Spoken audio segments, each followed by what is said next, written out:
The whole COVID situation magnifies the challenges that we have. Politics during a pandemic. Dysart Unified Superintendent Dr. Quinn Kellis says it's certainly not ideal, but Arizona's current funding formula for education makes it essential. To be able to put our students on the same plane as their peers across the country, they need the same amount of funding to be able to have the same opportunities. The district asking voters to continue their current 15% maintenance and operation budget override, now in its final year of full funding. The measure generates more than $22 million for things like teacher salaries and retention, classroom resources for reading and math, music, arts and athletics, and full-day kindergarten. Last year, voters rejected both the override and a bond measure. If it doesn't pass this time, we would have to cut $7 million this year. What are we talking about cutting when it comes to those $7 million?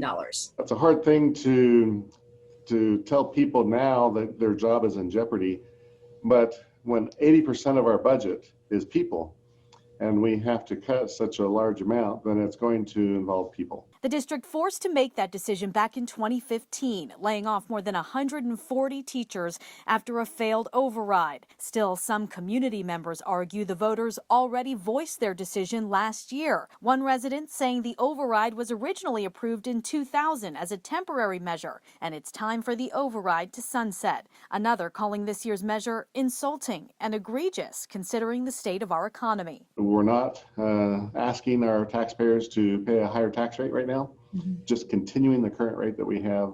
And that was one of the implications that the board considered when they called for the election. The board also choosing not to put the bond on this year's ballot, keeping plans for building a new school on hold. The needs are still there. We'll just have to go with what we have for another year or two, and then we'll come back for the bond if the board so chooses. In El Mirage, Danielle Lerner, ABC 15, Arizona.